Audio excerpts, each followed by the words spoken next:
You're listening to the ESO Network, your station for all things geek.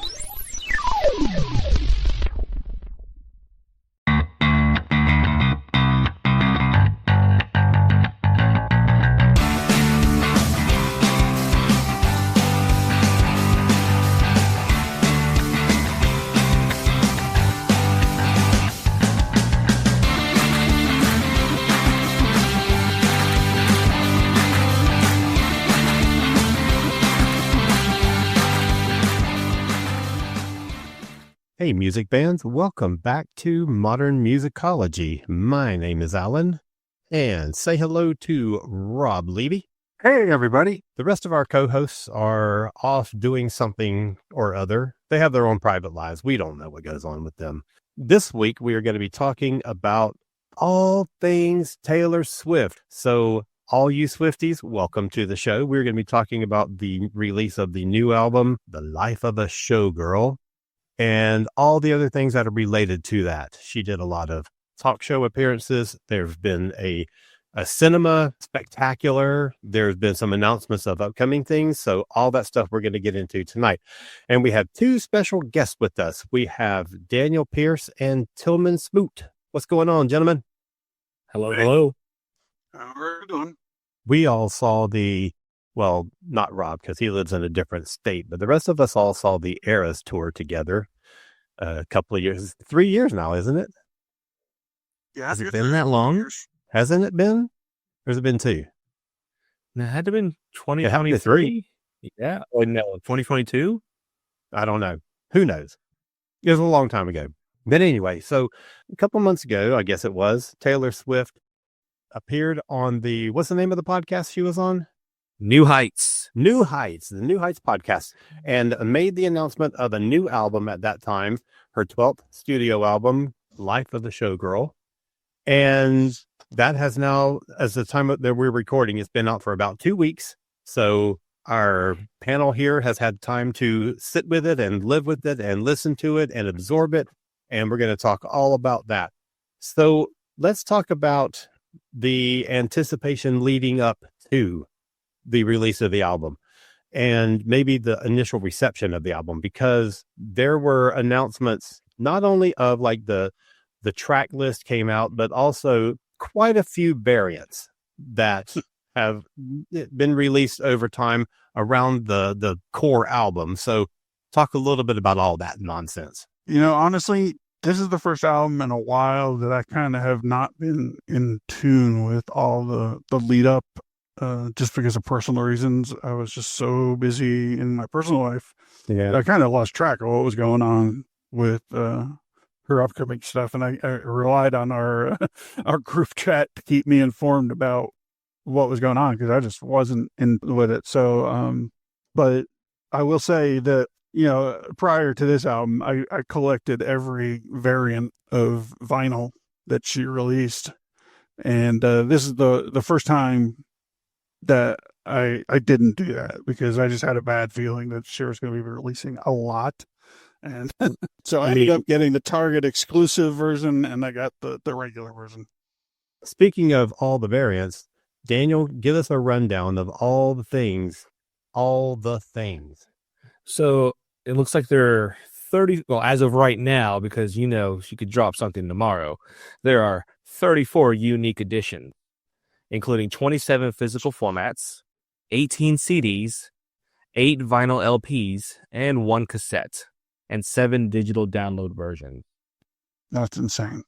I mean, that's just too much for anybody. I'm sorry. More than the Beatles have done in 50 years. I've bought 5 of those variations so far.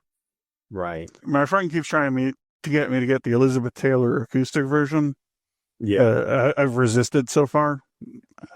I might change my mind. She says it's really, really good. It sounds really good. I said it in the chat the other day. You should go check it out. Yeah, I'll probably listen to it. I just, you know. Taylor announced early on, and I think when she made the announcement of the album, that it was going to be 12 tracks.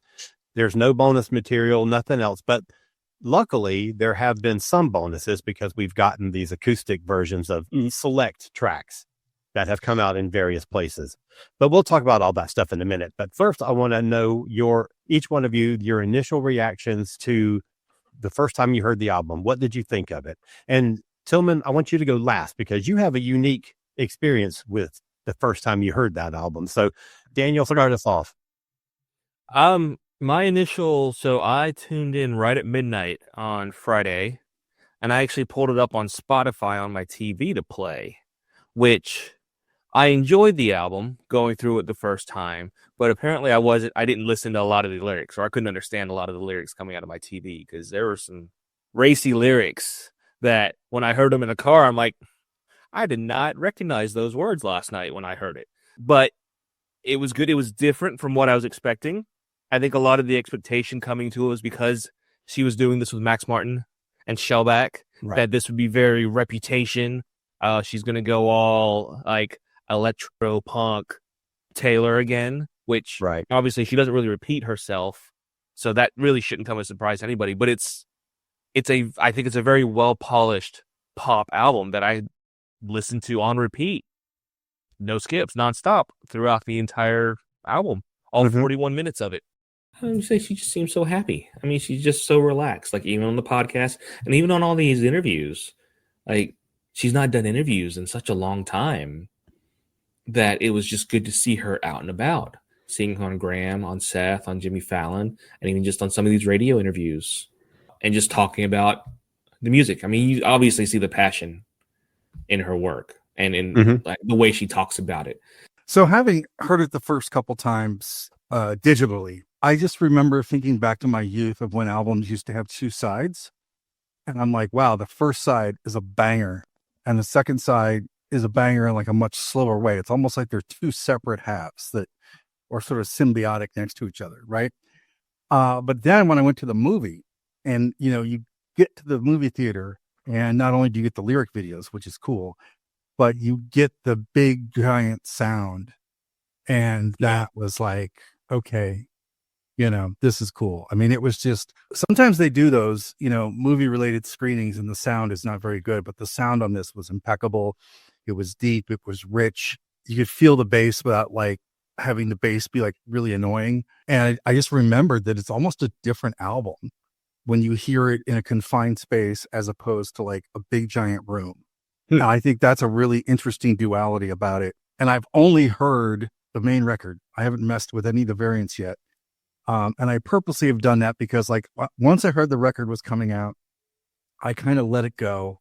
I had some stuff going on anyway, but I'm like, I don't want to know. There's very few things that I can get the world into and just not know much about. Right. I'm like, I just want to listen to it with fresh ears and not really know what's coming. And that really paid off, sort of not reading. I got off of my groups and everything, and it was like not knowing sort of what was going on with it, really made the experience for me. Yeah. And Tillman, the first time you heard this album was in the theater. Yeah, on a Sunday. Yeah, I did. I went into this album wanting a different listening experience that I've never had that kind of experience before.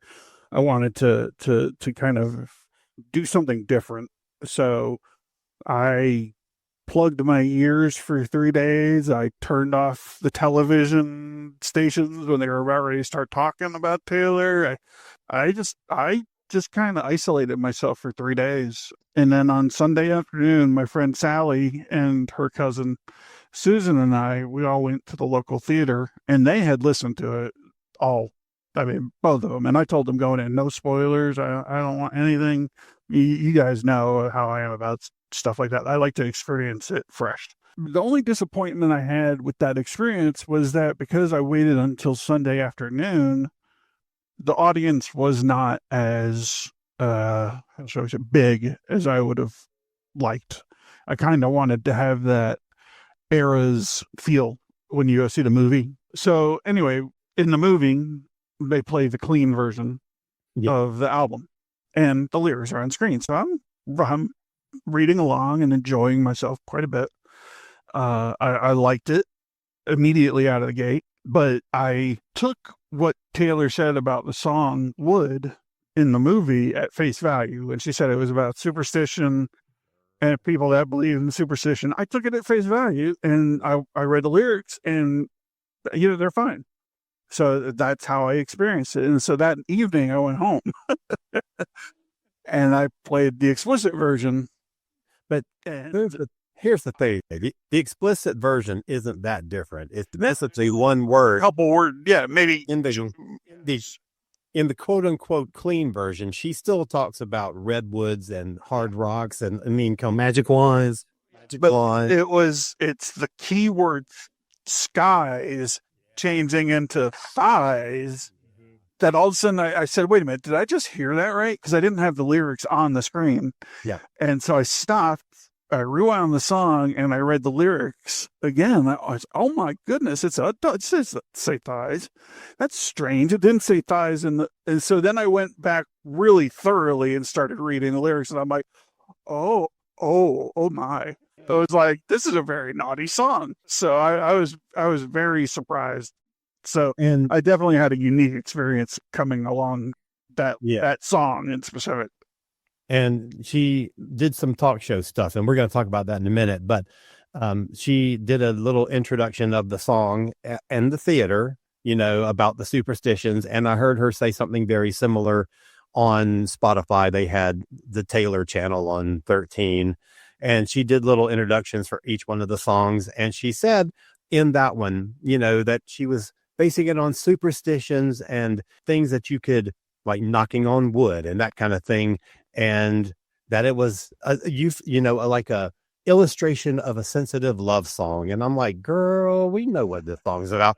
But then when she was on Fallon, she was like, it started out as just talking about superstitions. And then she goes, I don't know what happened. Yeah, it went off the rails at some point.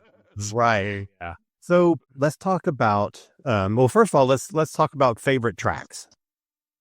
I want to get into the producers also, but let's just talk about favorite tracks first of all.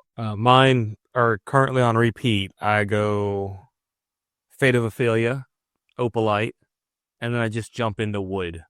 Wait. I listen to Wood on repeat. Are we not doing phrasing anymore? Yeah. Because I was talking to my coworkers about Wood at work. That's an HR violation. Right, I know he is. After the album came out, the week after, we're talking about the album, and they're like, man, there's a song talking about Travis Kelce's stuff. I'm like, yeah, I know, but that song is a banger. Like, it's like throwback to the 60s. It's so good. And I don't hate what the topic is about because I think it's hilarious, but the intro is so good and the melody is great that you can't help but like it. Yeah. I'm close to Daniel, Fate of Ophelia, because Fate of Ophelia as a pop record does that really great thing that a great pop single does, and it just stays with you as an earworm well into the next day. Opalite I really liked too, much more than I thought I would. It's just really sort of really catchy and poppy. It's a pop song that's not really super derivative, so I like that. And then weirdly, I love Elizabeth Taylor. And part of the reason for this is that I had been listening to the Turner Classic Movies podcast on the making of Cleopatra, and there's a lot of stuff in there about Liz Taylor. And then the song comes out. I'm like, oh, wait a minute. A lot of this stuff makes sense now. Because I've seen, I grew up in the generation where Liz Taylor was around, but I've never really followed her career or anything. And it reminded me a little bit of like, oh, Liz Taylor, this could be like the Clara Bow track or whatever. I like it. I think it's a really great rumination on fame and what fame can do to you and how people want to bring you down when you're famous. And like many things on this album, she's making points and saying things. Yeah, right. Tell me. I hate to sound like a mockingbird on this, but I'm almost in a total agreement with these guys. Fate of Ophelia, just out of the gate, is just the best song on the album, in my opinion. It's so catchy. The vocal hook and the chord progression that she takes when she says the Fate of Ophelia or sings the Fate of Ophelia, it's just so catchy. And there's a little kind of break in her voice in that moment that is just really addictive. And then my second favorite is Opalite. I like that song immediately in the theater, and that has not changed. I like what it's about. I like the musicianship in it. And then my third favorite song is The Fate of a Showgirl. Or excuse me, The Life of a Showgirl. I really like the story in it. I think that the music is very catchy, and Sabrina Carpenter really contributes a lot to that song that I think it would have suffered if she were not on it. So those are my three favorite tracks on the album. Nice. I love both of the ones that y'all talked about. I think that Ophelia is my favorite song on the album. And I haven't listened to it as much as you guys have, but Ophelia definitely is a standout, and I sing it to myself all the time. And also, and I love Elizabeth Taylor too. I don't know how people feel about that one. I don't think it gets referenced too often as a favorite, but I like it a lot. I kind of like Father Figure. I have some issues with that, but I also really like Ruin the Friendship. Oh, okay. Yeah. I like that story too. It's a bittersweet story. Yes. Yeah, exactly. Melancholy to it. And that for me is one of the other things that Taylor does well, in that you hear it and you're like, okay, I like this. It's not everything else on the record, but then it seeps in and it gets you, right? Yeah. I'm to the point with the album now where the stuff I like is kind of like starting to take hold. And that's the one. Every one of her records has one that sort of does that to me, and that one's it for me. Yeah, it's the final verse on that song that gets me. It, where she attends the funeral. I'm like, wow, because the first time you're listening to it, you don't expect it, and the song all of a sudden becomes about regret, and even more so. I mean, it's all about regret, but at the very end, it's about unchangeable regret. There's nothing you can do about it. Yeah, unchangeable regret. That's a good way to put it. I want to talk about the music video itself, because that's a big topic. But before we move on from the album, I want to talk about the producers, because we knew a bit ahead of time that this was going to be produced by Max Martin and Shellback, and they worked on both 1989 and Reputation. And I wonder if one of those albums, and Red, which are three very different albums. And I wonder if, saying we're going to be working with Max Martin and Shellback gives different people, depending on which one of those albums they like the most, different hopes about what this one is going to be.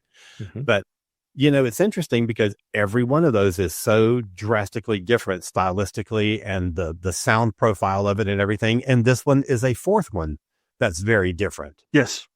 And I don't know. I think that's really cool that this team of three people puts together 4 packages, and each package is very, very different.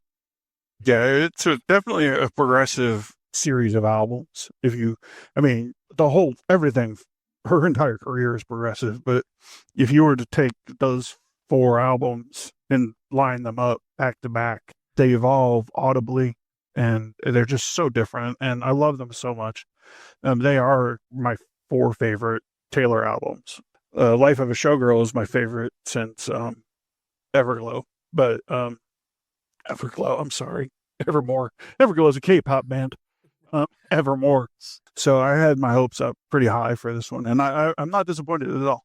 And I think a lot of from the initial podcast talk on New Heights to then it news spreading out that, she's reuniting with Max Martin and Shellback, and she's not dropping a single. All we have are title tracks. And depending on which album you gravitate toward the most, you're thinking this is going to be like Reputation. Oh, this is going to be just like 1989. And I think a lot of people need to reset their expectations once the album actually came out, because they were so convinced it was going to be whatever it is. It's going to be synth pop all over again, or it's going to be drums and bass beats and stuff. And it's and I think that's when you see a lot of people who initially didn't like the album at first. I'm sure they eventually came around, but it's you kind of have to reset your expectations, because you can't compare this to her other stuff with those producers, because she's not going to repeat stuff. Yeah, I looked at it as there being multiple strata of people that were expecting the record. There's people that are just megalomaniacs that are going to like it no matter what. There's going to be folks that are a little more nuanced, and are they know every record's going to be different and they embrace the change. And then there's people that they want all the bangers, and if it's not all the bangers, they're not going to be happy. Yeah. And she's reached this point in her career where she can't please everybody. So she just does what she wants, which is pretty much what she should be doing. You know, I'm ride or die, but I will say, you know, not every song is for me. I don't listen to all of her music all the time. The other thing too is she has become a multi-generational artist much quicker than a lot of other people. Oh yeah. And I think that is some of this as well, right? Because I know when we went to the movie, there were like moms and daughters and, you know, then little sisters. And it was like, you could see like, you know, mom and the two oldest kids, one family, 3 generations of people, you know. So I think almost depending on what generation you are, too, is going to sort of affect how you go into this as well. All right. The music video. So we go to the theater and the first thing we see is the new music video for Fate of Ophelia. We're going to talk about the making of part of it separately, but the music video itself, what do you think of that? I think it's awesome. I think it's It's incredible. so good. It's great to have music videos. Mhm. It's great to have a music video like we used to get music videos, right? This felt like an MTV moment, right? Where they're like, the world premiere of, you know. Exactly. And I'm not sure which talk show she was talking about it on, whether it was Fallon or Myers, but I think it was Myers, but he asked her how many takes and stuff it took. And she's like, no, we would rehearse for weeks, but we only did 1 or 2 takes for each shot because we wanted it to feel raw and kind of real. We wanted to get it right, but we wanted to create magic on the screen and be able to do it in 1 or 2 takes. And I think the smart thing she did too, by bringing back all the people from eras. Yeah. Mhm. One, in terms of just a working relationship, you can do an awful lot in a very short amount of time, but it captured sort of the rhythm and the pulse and the energy that she was going for. And even though it's a whole new song, with a whole new vibe and whole new visuals and sounds and things, it very much felt like something you had been around for longer than just hearing it for the first time, right? It had an instant familiarity to it, which I thought was kind of really different for pop music. You know, like I haven't seen this before, but I feel like it's something that's just always been around. Well, and the other thing about it on a production side is you don't have to go through any audition process.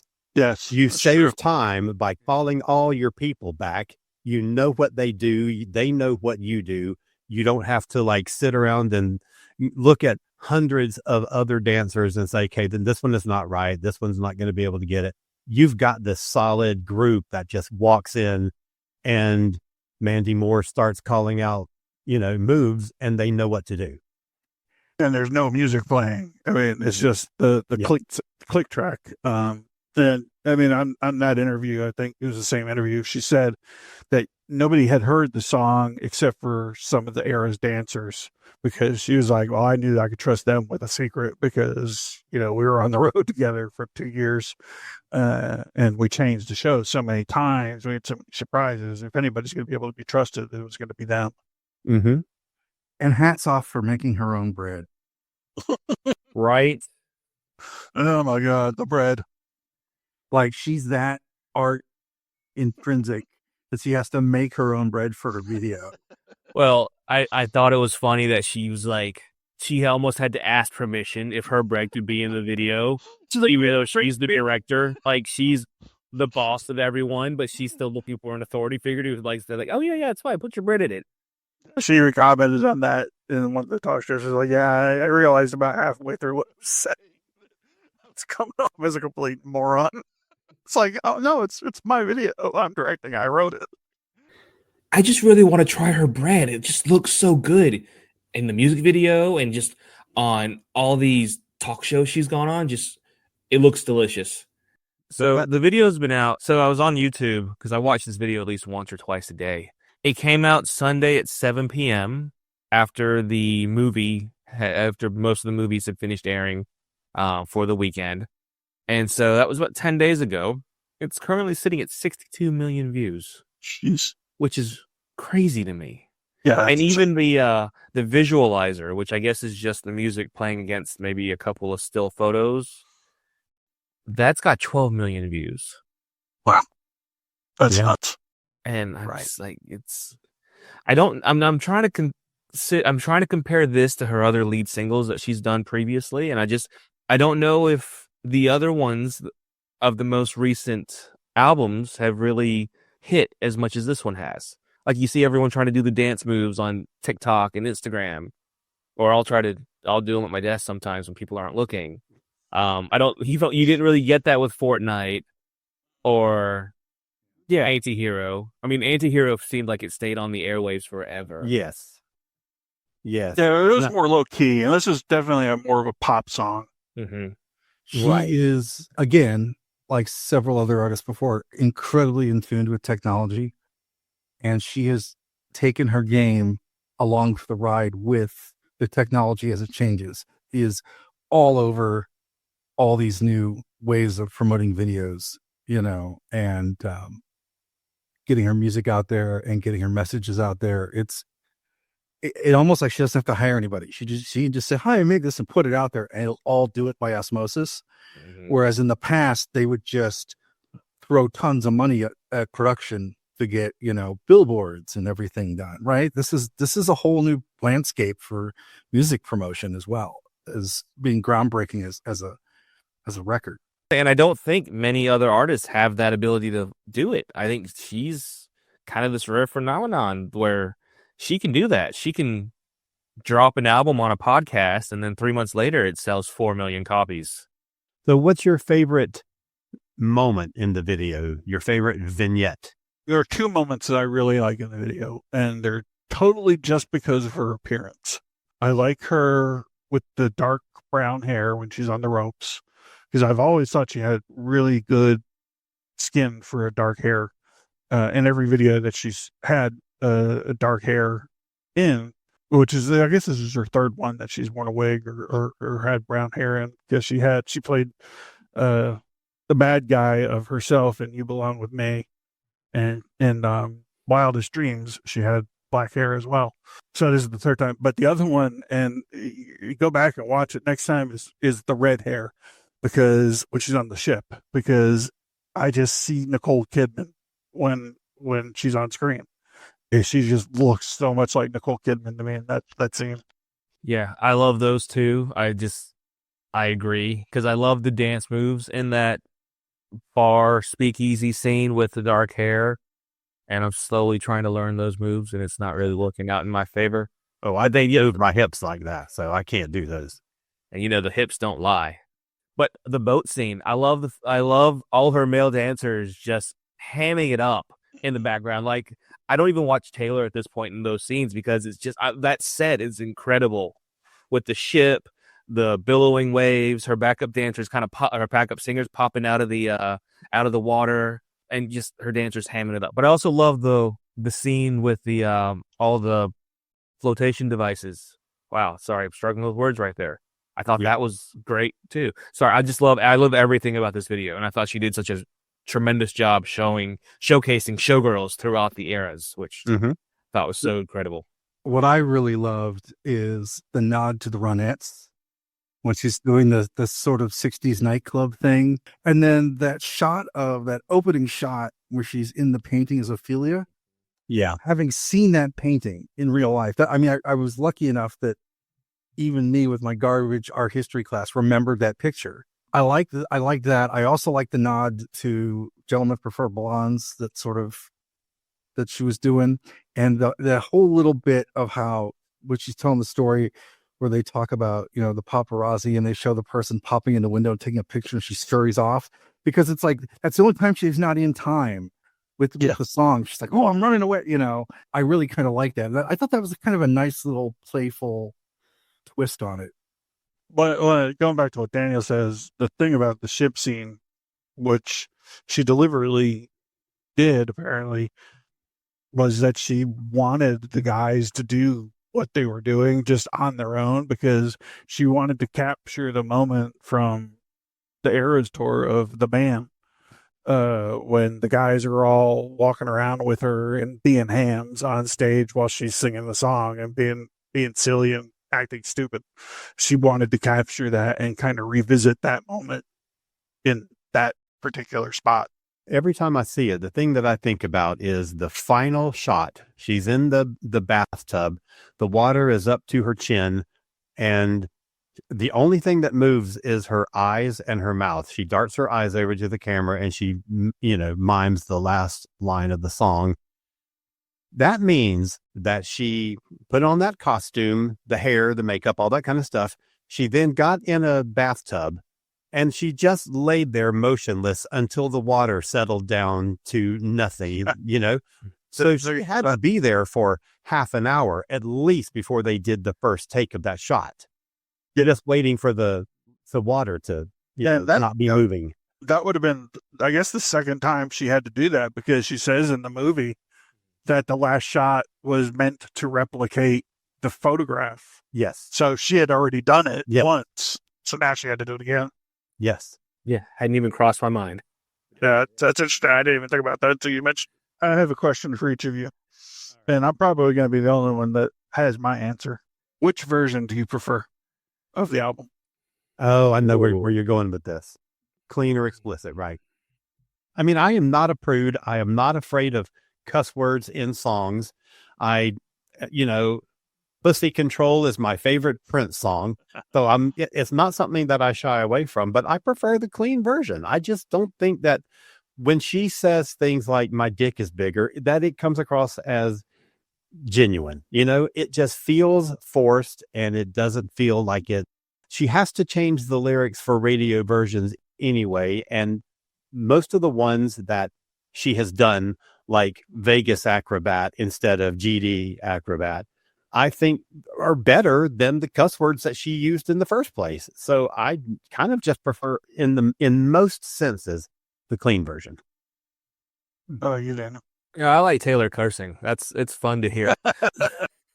No, I can appreciate. I go back and forth because I do, when Sirius plays the clean version, I'm like, oh yeah, that's good too. But I do like screaming my dick's bigger in the car at full volume as the song is playing. That's just fun to say out loud.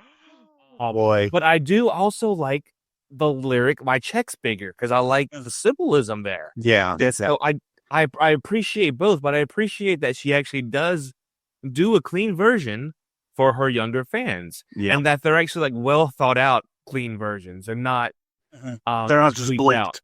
Which, funny thing, I was in a store last night that played Eldest Daughter.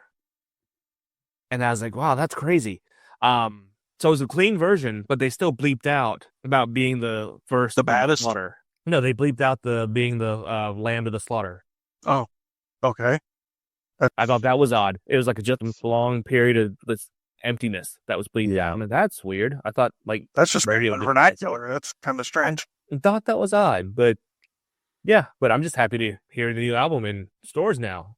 How about you, Rob? I'm fine with each. I mean, I get radio edits of stuff all the time for those naughty people in indie radio.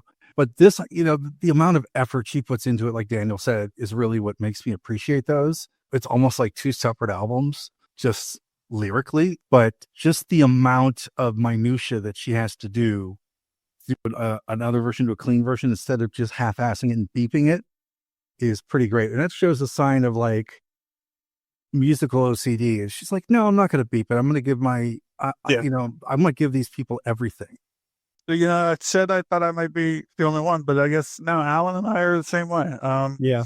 I appreciate the adult version. I don't have a problem with the adult version. I think hearing her say some of this stuff is a little jarring occasionally. So it kind of pulls me out of the moment.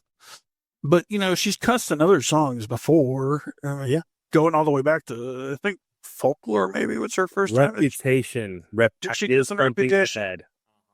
Yes, she did. Talk shit. I don't know. Yep. Nothing. Reputation. Yes. And I don't have a problem. That was jarring.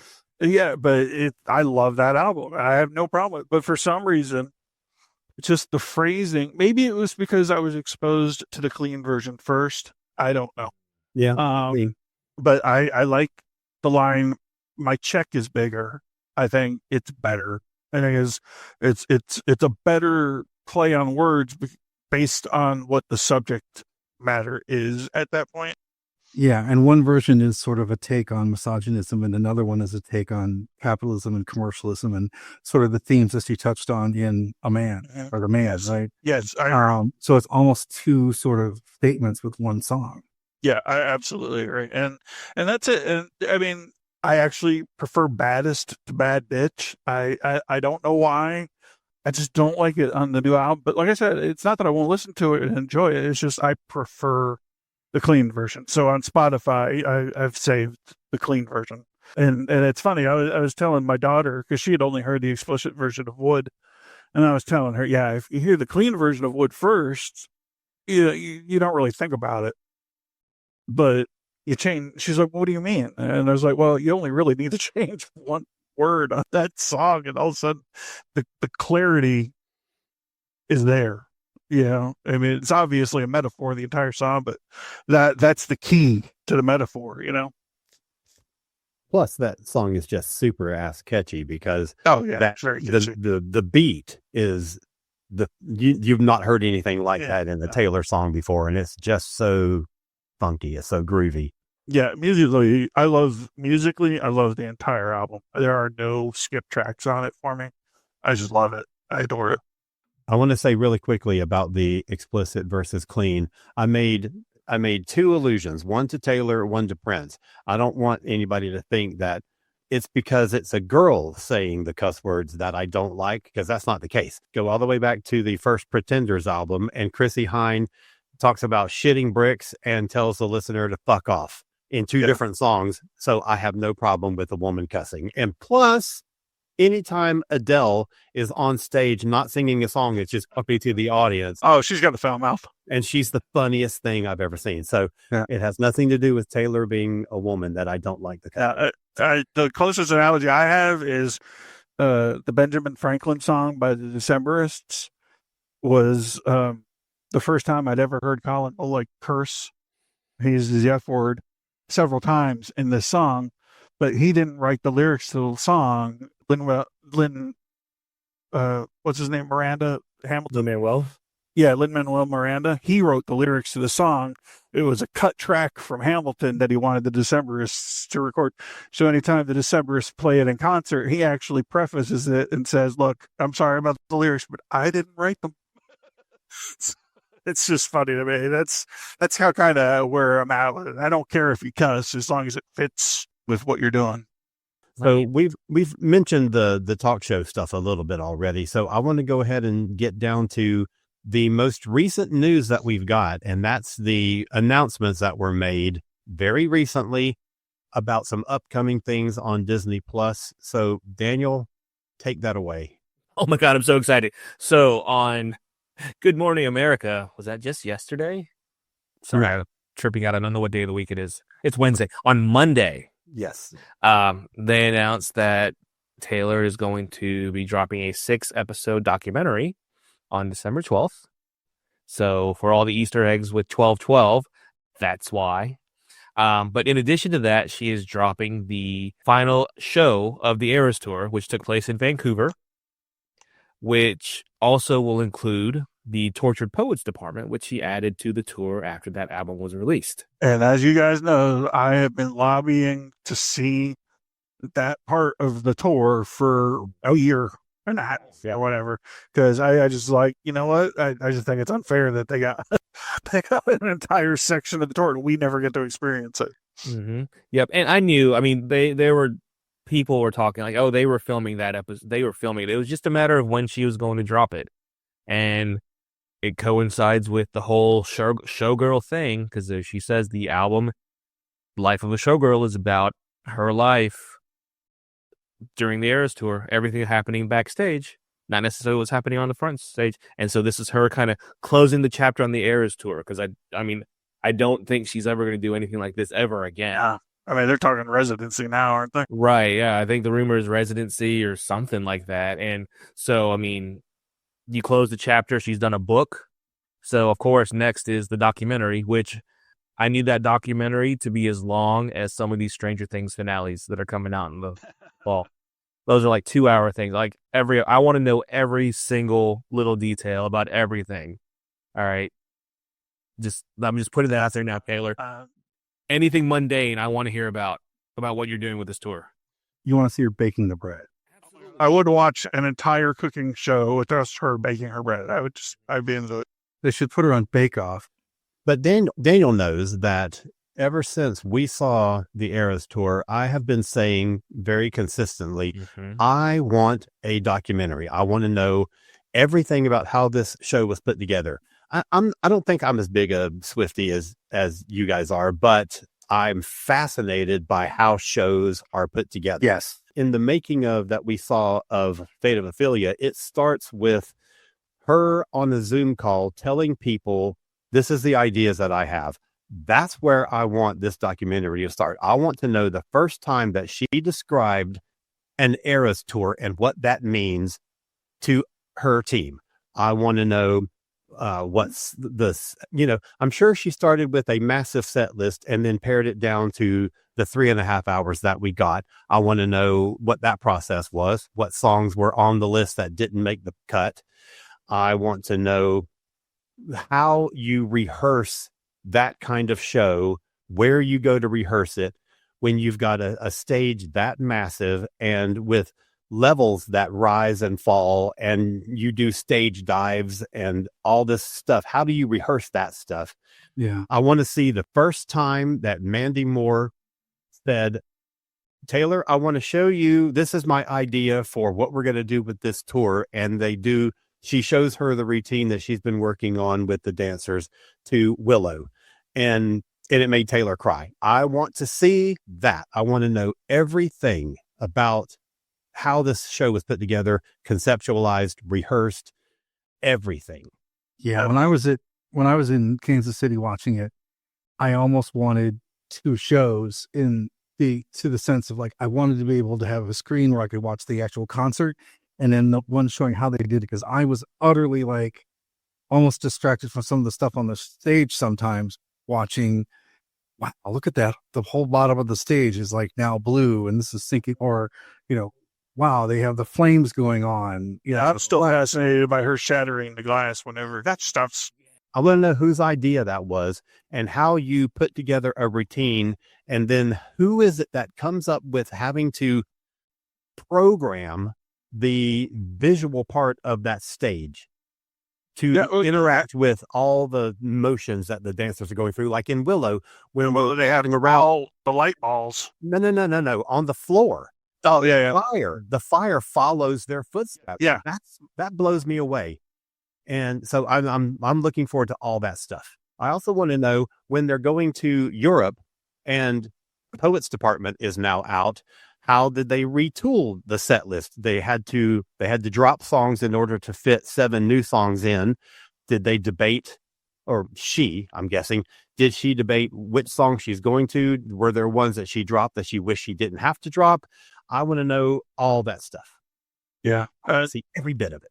I want to see all the tech crews moving the sets. Honestly, Rob, when I was in college in the 80s, 90s, I worked at the Carolina Coliseum as a local crew for concert tours that would come in. So we would get anybody from Metallica to Boyz II Men and ZZ Top and whatnot. So it was kind of interesting being on the ground level and watching the stage literally over the course of 10 hours just appear. And obviously when you have an arena tour, it's a little bit different than a stadium tour. A stadium tour takes longer, takes a few days to set up, right, as opposed to just 10 hours. Yeah. And that was a complex stage build. Yeah, and that's what I'm curious about. The one thing I don't know exactly, I've never really Googled it, I probably could, is how many stages she actually had. So like with Metallica, I know that they had 2 stages and I believe 1 set of lighting rigs. Or it was one of the other. It was one way or the other. They had 2 of one and 1 of the other. I don't know if it was 1 stage and 2 sets of lighting, but it is very intricate stuff. And with her Reputation tour, I was fascinated by that just because of the giant backdrop and how it would open up and show what was behind it. And it was crazy. And so this one just blew me away. But yeah, the moment I still am obsessed with in the Era's tour is where she stomps on the stage and it shatters. It just, it amazes me. I'm looking at old photos from the concert that I saw night 3 in Atlanta, baby. And like during Willow, these trees just pop out of the stage. I remember during the show, I'm like, where the hell did those trees come from? Right. Yeah. The show does a really good job of distracting your attention so that things can change without you noticing. Because all of a sudden there's the fucking folklore house. Like, where the fuck did that come from? Right. And then, right before Willow, all of a sudden there's a forest. Like, what? And like go back to Reputation, the giant snakes that just suddenly were there. I was like, wait, I was sitting right in front of one of those snakes with Daniel, and it was just there. I have no idea where it came from. I never saw it load up at all. Yeah. Well, the other one is during Blank Space, the dancers riding the bicycles. The bicycle, the light traits. How are you doing that? Like that, she's got the best of the best working for her. But even There's got to be some kind of sensors in those wheels. That's possible. That's possible. That's the only thing I could think of, because there are at least 3 songs where something that is going on the stage mimics what's going on the dancer's side, and it's just there's just no human way that you could repeat that every night and get the exact same results. It's got to be triggered by something that they're doing. And we're also getting, as Daniel said, a new concert film from the Vancouver store. And, on the original one, we had the 2 surprise songs that were part of that show, but then we got other ones from other shows also, from other nights, and I think it was in LA. What do you think we're going to get? Like, what songs were the surprise songs in Vancouver? Because on the Europe tour, she started doing like mashups of different things. And so we got mashups for those 3 nights in Vancouver. Yeah. I have to admit, I didn't keep track of the set list after she went overseas. Daniel was obsessed with that. It's interesting because the more I think about it, the more I'm just kind of one of those Swifties now. Not a smart Swiftie that can decode all her clues. I'm just kind of a Swiftie who's like all in. And like my personality the past 2 weeks have pretty much been all Taylor Swift, which I'm sorry, everyone, but I'm not.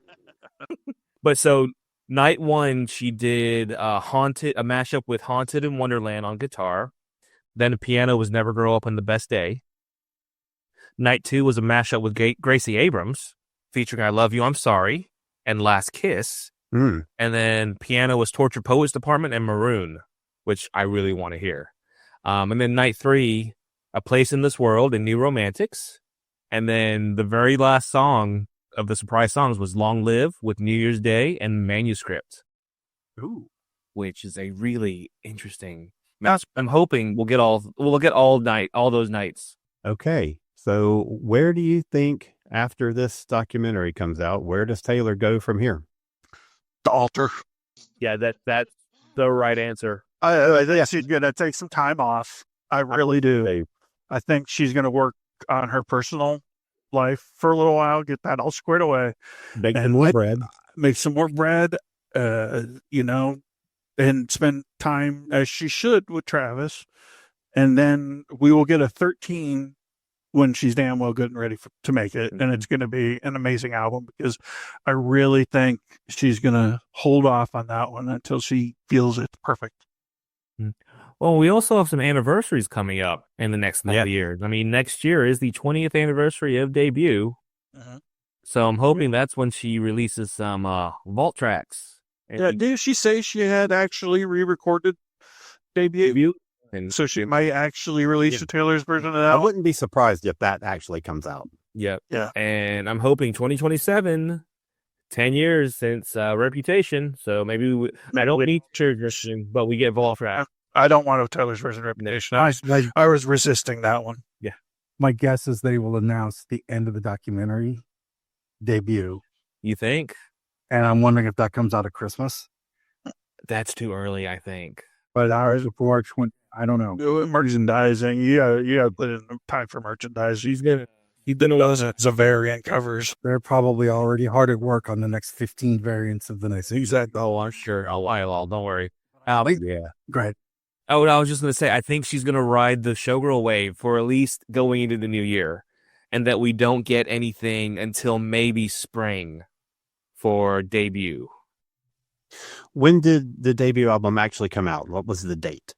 October 24th. So that could be we get an announcement in summer like we did this one. I know, like Tillman, I agree. I don't think the 13th album, she's gonna put so much time and she's gonna pour over that thing so meticulous. I don't think we'll get this until after she's. No, I think everybody that's freaking out seeing the 13th album is on the way are just totally off base. I think she's either going to do something where he might do soundtrack songs here and there, or like a Bond theme maybe or something. Love to hear her Bond theme. And then I can easily see her writing a musical or somehow being involved with one. Female race. And then I suspect no album until after she's married, and maybe the entire next album is about motherhood. Yeah, I didn't want to say that, but I honestly expect that we might not get a true 13th album until maybe she's had a baby. I don't want to seem sexist by saying that either. It's just another segment of life for her that New material. It's in a totally different world, So it's something new to write about. I saw a reel today about how someone was talking about, you don't have anymore music from like the late 90s, early 2000s, mom pop. So it's like Celine Dion and Faith Hill, Shania Twain, Whitney Houston, that kind of music. Maybe we get some mom pop from Taylor. It's like some rock ballad stuff, like some Celine. I'm all. And she's gonna trade the sequined leotards in for mom jeans. Oh, goodness gracious. I'd love an acoustic residency somewhere. I would love that too. Oh, I love that. So silly. Yeah. Every show's different every night. Oh my gosh. I saw some Instagrammer who was talking about how, like, she's, after all this new stuff has come out, and, I think that she's going to, get married. She's going to take a bit of a break. It might be a longer break than what we think. I think she's going to be gone for like 10, maybe 20 years. I'm like, that's insane. Yeah. I mean, she has plenty of money. She's not in this for the money, but there is no way that she is going to turn off her songwriting brain for 2 decades. That's just stupid. No. I mean, she explained it to Seth Meyers. He's like, how do you do this? How do you have the time to do this? She's like, you don't understand. This is all I do. I wake up and it's in my head. Yeah. I spend the whole day thinking about it, writing things, and then I go to bed, and then it repeats. I do nothing else. So that's why I think she's going to actually will take a break, enjoy her personal life for once, but keep writing through the whole process, but not record anything until she is absolutely positive it's perfect. It wouldn't surprise me if she has a recording studio in one of her like mansions. Oh, we'll do that. Yeah. Well, I mean, I guess she recorded Folklore in her closet during COVID, so I mean, you could find a recording studio anywhere. She's at a point now where the only thing she does on her albums are the vocals. She writes the songs, she tells people what to do, but she's out on tour while studio musicians are in the room recording the stuff. Right. That's how she was able to do so many re-records, plus new albums, plus an Eras tour. And then she comes in on those, weekdays when she's not performing. She does a Friday, Saturday, Sunday show. The rest of the week, she's in the house and she lays down her vocal tracks. Yeah. I mean, she creates it on the guitar or the piano and then hands it over to the producers and it works with them via Zoom meetings or whatever, and then records her vocals and that's it. Yes. And I think that all kind of started probably around 1989, maybe even Red a little bit, with a break with Folklore and Evermore, obviously because of COVID. But I definitely feel this one is probably the most produced album since Reputation, even over Midnights. So what's the best episode of Enterprise-Plaining so far? When I told you how Captain Archer fell in love with a slug? No, it was when I told you about how the Ferengi literally created a pile of women. No. It was when I told you how Hoshi caught a bat in her bare hands. Wait, these are the best parts? Well, they're better than hearing Malcolm's love letters. On Enterprise-Plaining, one of the hosts describes an episode of Star Trek Enterprise to people who have never seen it, and it gets kind of weird. Enterprise Planning, the podcast where we splain Star Trek Enterprise to each other and to you. No, actually, one thing I wanted to bring up, I think it was an interview she did with BBC Two about how she recorded this entire album, did the promotional stuff, film, photo, did the music video, did everything before she even went to her label with it. Because the label was just there for distribution. That just blows my mind. Yeah. Has her own internal team that takes care of everything for her. Right. I think she did that with Folklore too. Yeah. I think because she said, I've done this album and you may not like it. It's not anything that I've done before. They're like, we don't care. Just give it to us. Right. They saw dollar signs and they're like, just hand it over. Right. Speaking of, sorry, I have one more question for you. Okay. Where does this album rank in your top 12 albums? Or if you want to include Taylor versions too, where does... Oh, yeah. That's a good question. Actually, I meant to ask that and I forgot. So thank you for... You're welcome. That's why I'm here. So where does it rank? I guess tell us what your number one is and then where it ranks. Oh, I'm a folklore girly. I think Folklore for me is still my favorite, partially because I heard it a lot during the pandemic. So like just the timing and the emotional resonance of it, and just it was so different. It was a great gateway into Taylor Swift by that record for a lot of people. I don't know if this has been out long enough for me to have an actual real rating. I think it's in my top 5. I'm going to say 3 or 4 at this point, but with an asterisk. It changed week by week though, because generally I know my favorite, but then after that they all change, just sort of based on what I listen to. With me, Dan and Alan know me well enough to know that Reputation is my favorite. Always has been. Probably always will be. I love the club vibe on that album. It's a head bopper. The lyrics are just outstanding. As a matter of fact, going back to the new album, Honestly Romantic actually feels like it belonged on Reputation in a way because of the whole "This Is Why We Can't Have Nice Things" song. There's a lot of similarities between those two songs. But so I cannot, like Rob, really rank the rest of them. I do have 3 that I can say are my favorites, but they swap back and forth, and it's Folklore, probably 1989, just because that was my first introduction to her, really. That was the first time I really started listening to her, because she had kind of migrated from country western to pop. And then the new one, Life of a Showgirl, is so that's my Mount Rushmore of Taylor's right now. What's yours, Daniel? My so my top album jumps between Red and Folklore. Those are my 2. But on certain days, I freaking love Fearless and Speak Now. Yeah, I think I'm with Rob. Like, it's too early for me to actually rank it with all the others. Well, then why'd you ask the question? Because I wanted to hear y'all's opinion, not mine. He's both starting.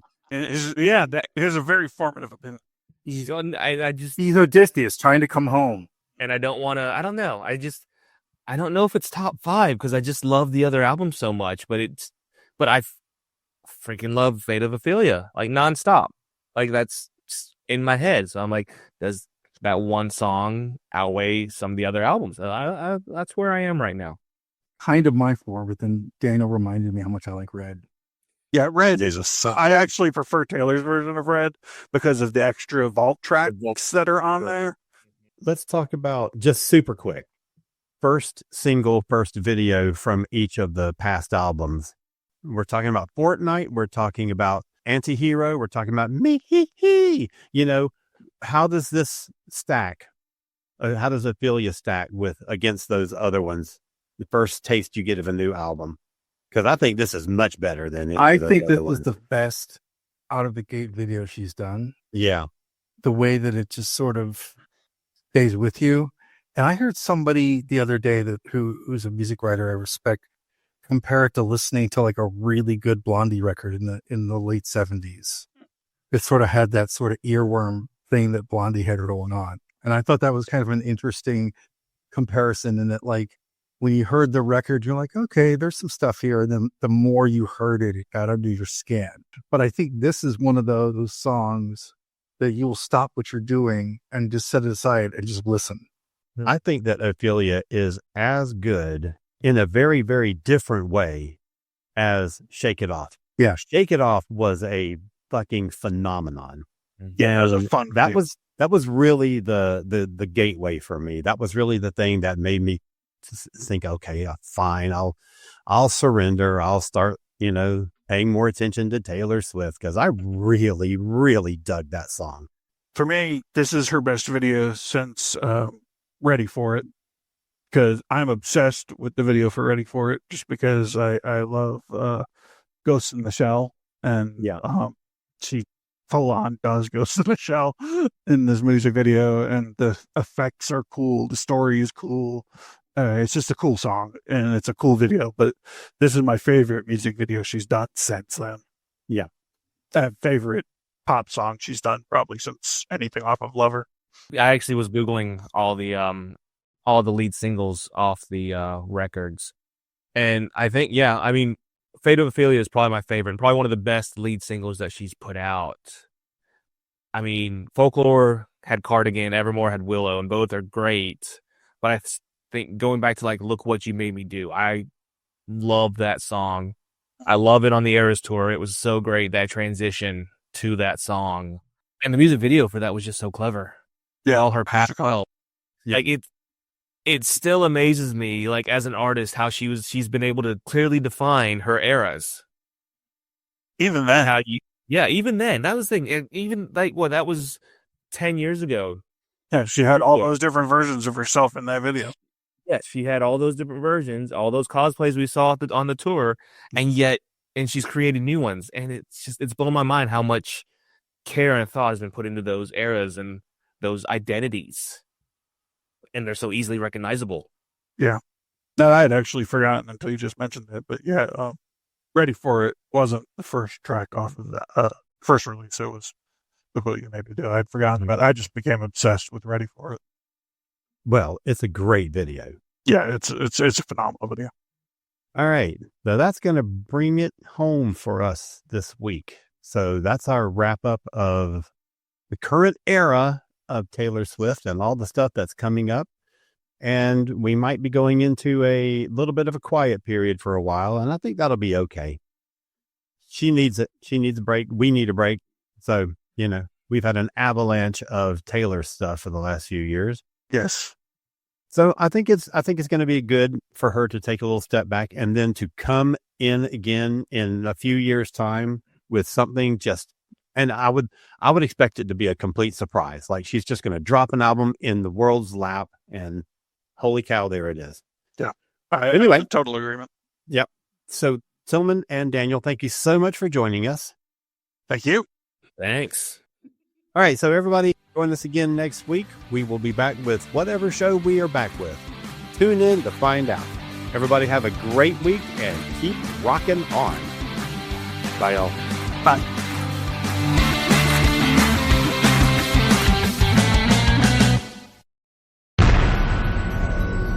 This has been a broadcast of the ESO Network. Be part of the crew and help support our shows by donating to our ESO Patreon or by shopping at the TeePublic store, which can all be found at www.esonetwork.com. The ESO Network, your station for all things geek.